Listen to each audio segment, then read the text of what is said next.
헌법 제59조와 관련된 판례들 또 같이 보시겠습니다. 헌법 제59조 조세의 종목과 세율은 법률로 정한다. 조세의 종목과 세율은 법률로 정한다. 조세 법정주의죠. 자, 그러면 조세 감면 규정, 얘도 조세 법률주의가 적용되는지 여부. 조세를 부과하면은, 그러니까 여러분들은 이제 그 조세라는 걸 이렇게 공부하실 때는 조세를 부과한다라고 하면은 그 형벌을 받는 그 정도. 요즘에 이제 그 자본주의 시대에서는 모든 욕망의 총화, 모든 욕망을 실현할 수 있는 거 뭐예요? 돈을 갖고 있으면 모든 욕망을 실현할 수 있잖아요.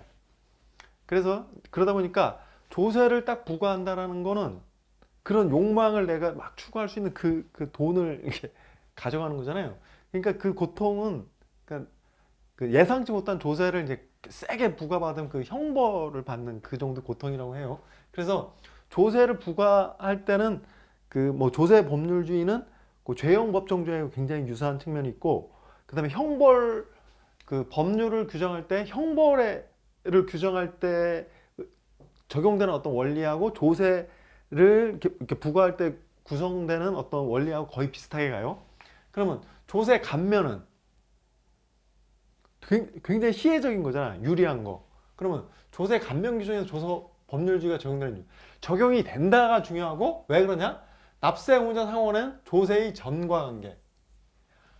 이 사람한테 면제를 해주면 누군가한테는 조세를 부과된다는 거예요. 왜냐하면 조세는 이제 딱 뭐 예산에 의해서 그 한 나라의 예산 법이 내에서 국가를 운영해 갈 때 필요한 재원은 어떻게 해? 조세를 통해서 하다 보니까 누구를 면제를 해주면은 누군가한테 그만큼 부과해야 돼. 그래서 그게 이제 전과관계라는 거예요.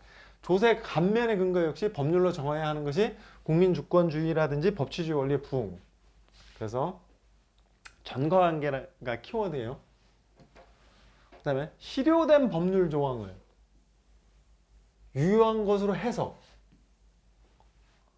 과세의 근거로 삼는 것이 조세 법률주의 원칙에 위반되는지. 실효됐음에도 불구하고 그걸 여전히 유효하다고 해석한다면 형벌을 부과하는 느낌으로 받아들였네. 자, 형벌 조항이 맞죠? 형벌 조항에는 조세법 해석에 있어서는 헌법상의 죄형법정주의, 조세법률주의 원칙상 엄격하게 법문을 해석하여. 근데 실효대에서 더 이상 존재한다고 볼 수 없는 법률 조항을 여전히 유효한 것으로 해석한다면 이는 법률 해석을 통하여 창설해내는 일종의 입법행위예요. 그래서 조세법률 원칙에 반한다. 반하지 않는다가 아니죠. 그 다음에 이제 다음 판례를 이해하기 위해서 수평적 조세정의, 그 다음에 수직적 조세정의란 용어를 한번 저하고 정리를 하고 넘어가시는 거예요. 자, 조세정의와 관련된 수평적 조세정의란 뭐냐면 동일한 소득은 원칙적으로 동일하게 과세되고 같은 것은 같게, 그래서 수평적 조세정의라고 하고, 수직적 조세정의라고 하면 소득이 다른 사람들 간에는 공평한 조세, 그러니까 소득이 다르면 그러니까 다르게, 그래서 공평한 조세 부과. 그래서 다시 수평 조세는 동일한 소득에 대한 동일한 과세를 요구하므로 자녀 또는 부모에 대한 필요적 부양 경비는 담세 능력 판단에 고려돼야 한다. 그다음에 수직적 조세 정의는 담세 능력이 큰 자는 담세 능력이 작은 자에 비해 더 많은 세금 낼 것과 최저 생계를 위해 필요한 경우는 과세로부터 제외돼야 한다는 최저 생계를 위한 공제를 요청한다. 아, 이런 것들이 조세 정의. 이렇게 돼요. 그러나 여기서 중요한 게 이거죠. 수직적 조세 정의가 소득이 많은 자에게 누진세율을 적용하면 좋은데 반드시 누진세를 적용할 것을 요청할 수 있는 것은 아니다. 자, 여기 자주 나오죠. 그래서 왜 그래? 그러니까 조세 법정주의, 입법 형성의 자유가 있다고 본 거예요. 그래서 누진세를 적용하면 좋은데 반드시 누진세를 적용할 것을 요청할 수 있는 것은 아니다. 자, 그래서 종래 부분적으로 실시되던 종합소득금융과세 제도를 폐지하고 금융소득에 대한 분리과세 제도를 도입. 하면서 세율을 15%에서 20% 상향 조정. 그러면 이제 종래 금융소득 이렇게 하게 되면은 어떻게 돼요? 종합과세를 하면은 금융소득을 종합해서 다 종합해서 하면은 그 액수가 커지겠죠. 그러면 거기에 되면 세율이 높아질 확률이 높잖아요.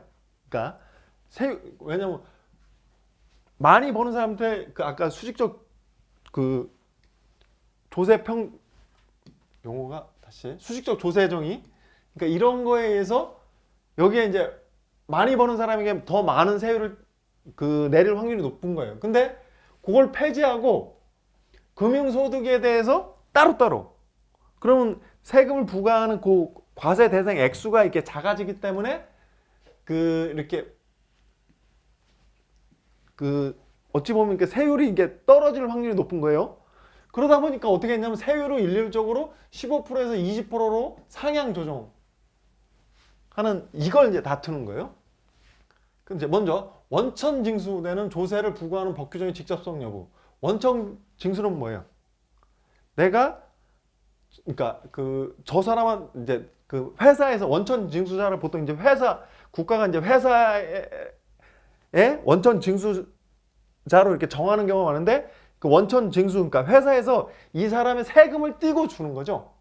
세금을 떼고 뭐 월급 같은 걸 주는 거. 그렇게 되면 그 법률 규정에 의해서 바로 세금이 떼고 나가는 거잖아요. 그러면 이제 그 법률에 근거한 구체적 집행이 존재하지 아니하고 그냥 그러니까 법률에 의해서 바로 이렇게 세금이 떼고 나가기 때문에 이 사건 법률 조항을 직접 헌법소원의 대상으로 삼을 수 있는 거죠. 그 다음에 조세평등지의 내용.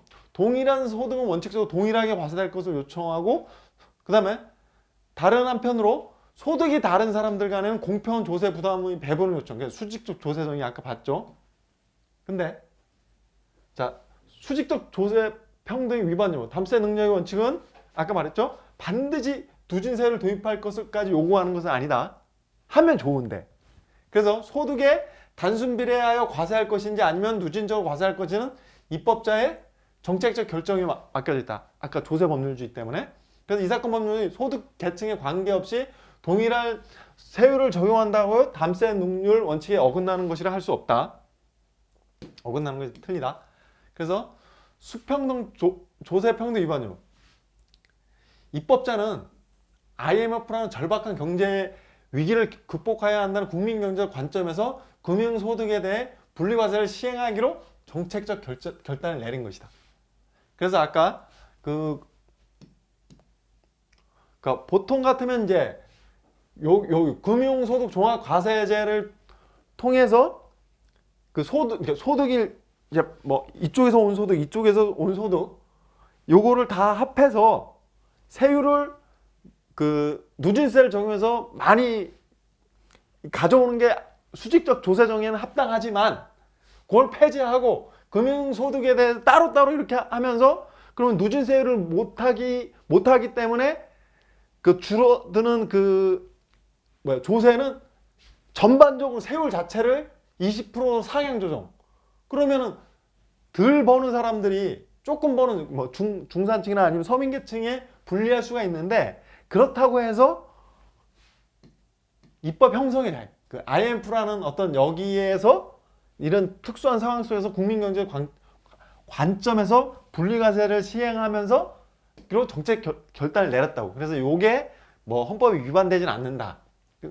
헌재 판례도 99년 IMF 전후였던 거죠. 그래서 저렇게 판단했고, 뭐 이게 다 잊으셔도 가장 중요한 거는 반드시 담세 능력을 한다고 해서 반드시 누진세를 도입할 것을 요구하는 것은 아니다. 이게 가장 키워드예요. 그래서 조세평등의 요구는 담세 능력, 가세 원칙 또는 소득이 다른 사람들에게 조세 부담 배분을 요청하므로 소득 계층에 관계없이 동일한 세율을 적용하는 것은 특별한 사정이 없는 담세 능력 원칙에 어긋나는 것이 아니다. 반드시 누진세를 도입해야 하는 것은 아니다. 자, 그 다음에 이혼으로 인한 재산 분할 시 증여세를 부과하는 거. 그러면 이런 게 이제 그 민법을 안 하시면은 이게 어렵죠. 그래서 이제 강사가 존재하는 거죠. 그러니까 법을 아시는 분들이.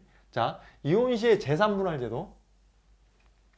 그러니까 이혼할 때 가장 요즘에 그 이제 변호사 친구들하고 그러니까 얘기를 해보면 그래요.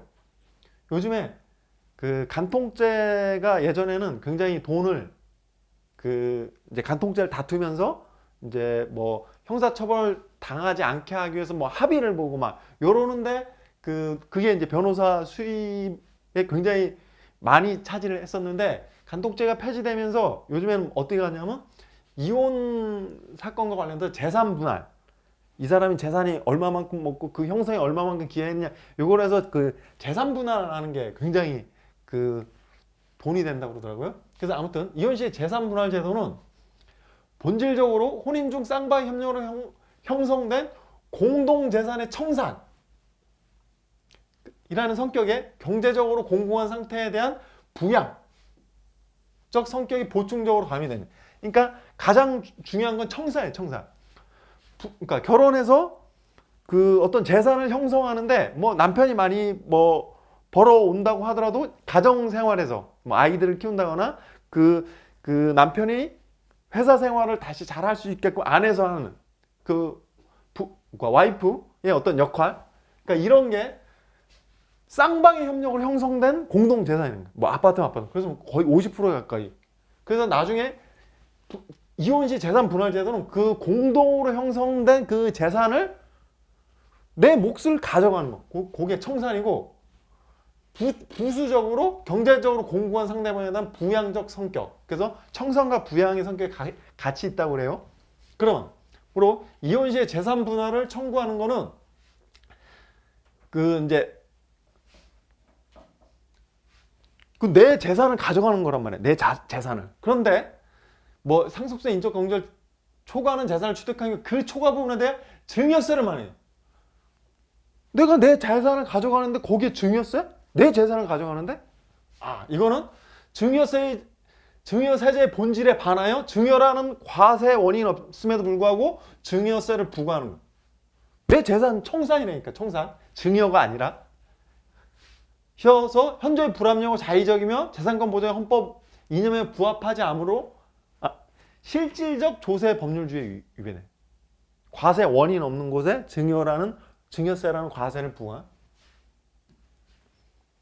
자, 수증자가 증여받은 재산을 증여자에게 반환하는 경우. 자, A가 B에게 증여를 했는데 1년이 지나고 나서 증여받은 사람이 다시 이 사람한테 다시 이제 증여를 1년이 지나고 나서 그럼 여기에 대해서 증여세를 부과하고 1년이 지나고 이 사람이 딱 하면 여기에 대해서 다시 증여세를 부과해요. 그래서 예를 들어 요 사람이 이제 뭐 아버지고 여기가 이제 미성년자인, 자, 상식적으로 알았어요. 증여를 하면은 증여받은 사람이 증여세를 내요. 그 예를 들어 뭐 집 같은 거를 이렇게 증여를 받았으면은 미성년자 증여세가 뭐 예를 들어 뭐 30%막 이렇게 간다고 했을 때 낼 돈이 없잖아요. 그러면 요 둘이서 이제 아버지면은 둘이서 같이 연대해서 증여세를 부과하게끔. 그럼 다시 이제 뭐 1년이 지나서 뭐 성년자가 됐든 어쨌든 간에 이 사람이 다시 여기에 받았던 걸 내면은 그거에 대해서 다시 증여세를. 그 증여세 2번 부과되는 거죠. 그러면 원래 내 거를 받았는데 요때 냈는데 왜 다시 또 내게 하냐, 이걸 다툰 거예요. 그래서 수증자가 증여받은 재산을 증여자에게 반환하는 경우 통상 증여의 합의 해제. 근데 증여받은 때부터 1년이 도과한 경우에는 반환에 대해 증여세를 다시 부과. 그러면 이제 입법 목적이 있을 거 아니야. 이거 왜 이런 거든. 자, 종래 증여세의 잦은 신고율이 매우 낮은 상황에서 증여 후에 과세관청의 조사가 있게 되면 증여세 부과 처분 전에 합의 해제를 해서 증여재산을 반환받는 방법으로 조세회피, 즉 증여 당사자 간의 담합을 통한 조세회피를 하는 경우가 적지 않았고, 또 이제 증여의 경우에 탈세의 시도가 좌절된 때 증여세 부과를 모면하기 위해 혹은 보다 유리한 증여세 시기를 포착하기 위하여 탈세 또는 탈세로 이어질 가능성이 높은 편법적 절세를 위한 합의 해제가 많은 비중을 차지하고 있었기 때문에 이런 거 이제 탈세를 조세회피, 탈세 이런 걸 막기 위해서 이런 규정을 둔 거예요. 둘만하죠. 그래서 합의에 이제 증여세를 반환하는 원래 증여는 또 다른 별개의 새로운 증여라고 볼 수밖에 없고, 그래서 실질적 조세 법률주의에 위반돼도 볼만한 사정이 없다. 그런 의미예요. 그 다음에 세금을 국가가 효율적으로 사용하는지를 감시하고 그 사용에 대해 이의를 제기하거나, 세금을 국가가 어떻게 사용하는지 이의를 제기하거나 잘못된 사용에 대해서는 중지를 요구하는 기본권. 이게 헌법에 이런 기본권이 있어요? 헌법에 열거되지 않은 기본권이죠. 자, 우리 앞에서 그 평화적 생존권과 관련된 그 기본권, 뭐 15페이지에 그쪽에서 한번 봤는데, 헌법에 열거되지 아니한 기본권을 인정하기 위한 요건이 뭐라 그랬어요? 자, 헌법재판소는 헌법에 열거되지 아니한 기본권을 새롭게 인정하려면 필요성이 특별히 인정되고 그 권리 내용, 자, 권리 내용은 보호 영역이라고 했죠. 비교적 명확해서 구체적 기본권의 실체, 즉 권리 내용을 규범 상대방에 요구할 힘이 있고 그 실현이 방해되는 거 재판에 그 실현을 보장받을 수 있는 구체적 권리로서의 어떤 실질 부합하여야 한다. 그래서 필요성이 특별히 있고 구체적 권리로서의 어떤 실질이 딱 있어야 돼. 근데 재정 지출의 합리성과 타당성 판단은 재정 분야의 전문성을 필요로 하는 정책 판단의 영역이어서 사법적으로 심사하는데 어려움. 전문적이죠. 그러면 재정 사용의 합법성과 타당성을 감시하는 납세자의 권리를 헌법에 열거되지 않은 기본권으로 볼 수 없죠. 사법적으로 심사하는데 어렵기 때문에 비교적 명확해서 권리 내용이 명확해서 구체적 권리에서 실질에 부합해요? 요 요건을 못 갖추는 거죠. 그래서 이거를 헌법에 열거하는 기본권을 인정할 수 없기 때문에 그에 대한 침해의 가능성 역시 인정될 수 없다.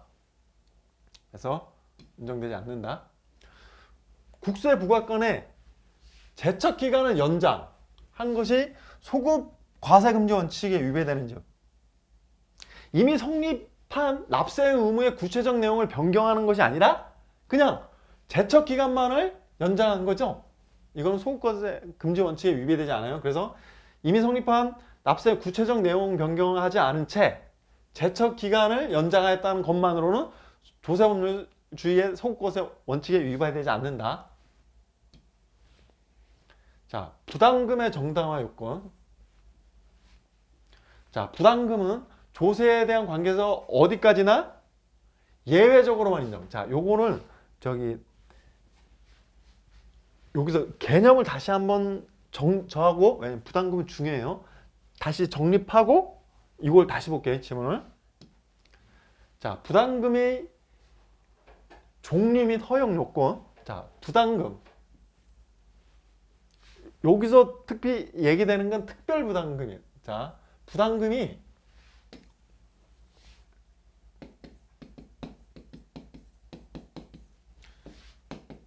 제가 나눠둔 자료에는 요걸 조금 더 상수를 했어요. 부담금은 이제 분담금.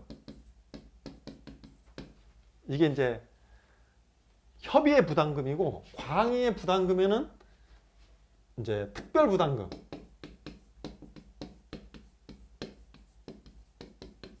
금을 포함해요. 근데 이제 여기서 사용하는 부담금의 의미는 요 특별 부담금의 의미예요. 자, 그러면 이 특별 부담금이란 뭐냐? 재정 충당 목적으로 이용되는 부담금하고 정책 실현 목적으로 이용되는 부담금 두 개로 나눌 수가 있는데, 재정 조당 및 충당을 목적으로 하는 것으로, 잘 보세요.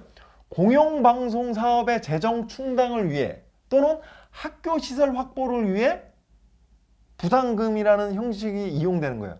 그래서 예를 들면 텔레비전 방송 등의 특정 공익사업, KBS 방송 수신료 같은 경우, 재정 충당을 위한 TV 수신료 또는 학교 시설 확보를 위한 학교 용지 부담금 등을 하기 위해서 학교 시설 확보를 위한 학교 용지 부담금을 통해서 재정 조달을 및 충당을 목적으로 하는 이런 부담금이 있고, 자, 특별 부담금 설명하는 거예요. 정책 실현 목적 부담금, 국가의 특정한 목적을 달성할 수 있도록 유도하기 위해, 가령 수입 먹는 샘물을 억제하고 수질 개선을 위해, 폐기물을 억제하고 자원 낭비를 막기 위해. 그래서 개발 제한 구역의 훼손을 억제하는 개발 제한 구역 훼손 부담금, 그 다음에 수도권 과밀 해소 및 지역 균형 발전을 위한 과밀 부담금, 정책 실현 목적. 그래서 허용 요건을 보시면 요런 이제 뭐 학교 시설 확보를 위한 학교 용지 부담금 같은 경우에는 재정 조달 목적이, 저런 부담금은 주된 목적이 재정 충당에 있어서 조세와의 유사성이 크죠. 예를 들어 학교 시설 확보를 위해서 예를 들어 우리 거기 새로 들어오는 어떤 뭐 아파트 단지에 이런 이제 부담금을 부담한다거나 이런 경우에 있어서 조세와의 유사성이 크고, 이에 따라 조세 회피 수단으로 국가에서 남용될 위험이 있는 거예요. 그래서 조세 중심으로 재정 조달한다는 헌법상의 기본적 재정 질서 교란될 위험이 있고, 국민들 사이의 공과금 부담의 형평성을 훼손될 수 있으므로 특별 부담금에 대한 엄격한 설정, 요건 설정이 요청은 여기에 집중. 이에 반해 이런 거죠.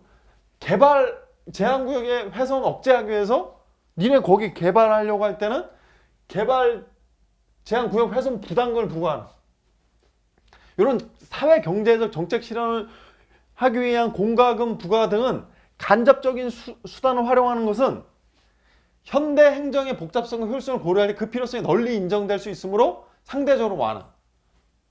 그래서 나라에 필요한, 어찌 보면 이제 학교 시설 확보를 위한 학교 용지 부담금 이런 건 사실 조세를 통해서 할 필요가 더 있죠. 근데 예를 들어 수도권 과밀 해소 및 지역 균형 발전을 위해서 뭐 수도권에 공장을 지으려고 할 때 이런 과밀 부담금을 딱 부과하는 거는 정책 실현을 위한 어떤 목적인 거잖아요. 그래서 이런 데는 사회 경제적 정책 실현을 하기 위해 어떤 부담금을 부과하는 거니까 이런 건 상대적으로 이거에 비해서는 완화된다라는 거예요. 그래서 정책 실현 목적 부담금하고 재정 충당 목적 부담금에서 정책 실현 목적 부담금을 부과하는 경우에는 허용 요건이 상대적으로 완화돼. 근데 재정 충당 목적 부담금은 어찌 보면 조세와의 유사성이 커서 여기에 이제 부과하게 될 경우에는 어찌 보면 이제 좀 엄격한 요건. 자, 아시겠죠? 이제 비교가 되죠? 이 상태에서 다시 부담금은 조세에 대한 관계에서 어디까지나 예외적으로 조세로 할 수 있으면 조세를 부과하는 거죠. 그래서 어떤 공적 과제에 관한 재정 조달을 조세로 할 것인지 아니면 부담금으로 할 것인지에 관해 입법자의 자유로운 선택권을 허용하잖아요. 원칙적으로는 조세로. 그래서 부담금 납부부자는 재정 조달 대상인 공적 과제에 대하여 일반 국민에 비해 특별히 밀접한 관련성을 가져야 하며, 부담금이 장기적으로 유지되는 경우에서는 그 징수의 타당성의 적정성이 입법자에 지속적으로 심사, 특히 특별히 밀접한 관련성을 가질 때, 요때 이제 거기 지역의 사람들이라든지 이렇게 부담금을 부과하는 거고, 다만 부담금이 재정 조달 목적뿐만 아니라 정책 실현 목적도 함께 가지는 거. 아까 두 번째로 봤던 이런 경우에는 위 요건 중 일부가 완화. 됐죠? 그래서 어떤 공적 과제의 재정 조달을 조세로 할 것인지 아니면 부담금으로 할 것인지에 관하여는 입법자의 자유로운 선택권이 아니라 일단 조세를 통해. 부담금은 조세에 대한 것에서 어디까지나 예외죠. 그 다음에 부담금이 재정 조달 목적뿐만 아니라 정책 실현 목적도 함께 가지는 경우는 위 요건들 중 일부가 완화. 그래서 어렵죠, 요런 지문은. 그래서 요거를 제가 나눠준 그 자료에, 자, 김학성 교수님 교과서하고 행정법에서 논의되는 것을 제가 이제 짬뽕해서 그 자료로 만들었으니까 그거를 잘 활용하시고, 그 다음에 요 내용은 그 중에서 그 특별 부담금과 관련된 논의여서 이제 요 부분을 제가 소개를 한 거예요. 그 다음에 텔레비전 수신료. 아까 뭐랬어요? 특별 부담금 중에서 그 재정 충당 목적 부담금이라는 거를 염두에 두시고, 자, 텔레비전 수신료는 자, 특별 부담금이에요. 조세도 아니고 서비스 대가로 지불하는 수신료도 아니다. 왜? 텔레비전 방송을 수신하기 위하여 수상기를 소지한 TV를 가지고 있는 자에게만 부과되기 때문에 일반 국민 주민을 대상으로 하는 조세와 차이. 알겠죠? 일단 조세가 아니야. 왜? 조세는 일반 국민을 대상으로 하는데 여기 뭐야? 텔레비전 수신료는 TV를 가지고 있는 자에게만. 요즘에는 그냥 TV 없는 집이 꽤 있죠. 뭐 다 이제 컴퓨터도 유튜브 많이 보니까. 아무튼 그렇고, 그 다음에 수상기를 소지한 자가 부과 대상이기 때문에 실제 방송을 시청 여부와 관계없이 TV를 갖고 있으면 저 안 받는데요? 소용없어. TV 있잖아. 그럼 그 수신료 한 달에 2,500원씩 이렇게 부과죠. 그래서 이를 공사의 서비스에 대한 대가나 수익자 부담금으로 보기도 어렵다. 그러니까 서비스에 대한 대가가 아니기 때문에 수수료가 아니라는 거예요. 조세가 아닌 이유는 일반 국민을 대상으로 하는 게 아니라 수상기를 소지한 자에게만 부과하기 때문에. 그 다음에 수수료가 아닌 이유는 서비스에 대한 대가가 아니라 실제 방송 시청 여부와 상관없이 TV를 가지고 있으면. 그래서 조세 X, 수수료 X. 그럼 뭐예요? 공영방송 사업이라는 특정한 공익사업의 경비 조달. 충당하기 위해 수상기를 소지한 특정 집단에 대하여 부과되는 특별 부담금. 그래서 다시 텔레비전 방송 수신료는 조세 X, 수신료 X, 특별 부담금 중에서도 재정 충당 목적의 부담금이라는 거. 자, 이렇게 이제 부담금이 머리에 들어오죠. 그렇게 하나하나씩 그 익히시면 돼요. 그래서 TV 수신료는 아무런 반대가 없이 국민으로 강제 의무적으로 징수되고 있는 실질적 조세 X, 조세 아니다, 특별 부담금이다. 그러면 여기에 특별 부담금인데 여기에 법률 유보 원칙이 적용되는지. 조세면은 바로 조세 법률주의 조세 법률주의 되는데 조세가 아닌데 특별 부담금인데 이거를 법률로 적용해야 되는지. 오케이. 그걸 뭐라고 그래요? 의회 유보 원칙이라고 해요. 자, 다시 오늘날 법률 유보 원칙은 국민의 기본권 실현과 관련되는 영역에 있어서는 국민의 대표적인 입법자가 그 본질적 사항에 대해서 스스로 결정해야 한다는 요구까지 내포. 요걸 의회 유보 원칙이라고 해요. 그런데 텔레비전 방송 수신료, 대다수 국민의 재산권 보장의 측면이나 한국 공성에 보장된 방송 자유의 측면에서 국민의 기본권 실현과 관련된 영역. 그래서 국회 결정이나 관여를 배제한 채 한국방송공사로 하여금 수신료 금액을 결정하는 것은 의회 유보 원칙에 위배된다. 재산권하고도 관계되고 방송 자유와도 관계되기 때문에 기본권 실현과 관련된 영역. 자, 다시 국민의 기본권 실현과 관련된 영역에서는 국민의 대표적인 입법자가 본질적 사항에 대해서 스스로 결정돼. 근데 한국방송공사가 수신료 금액을 결정하도록 했기 때문에 의회 유보 원칙에 위배된다.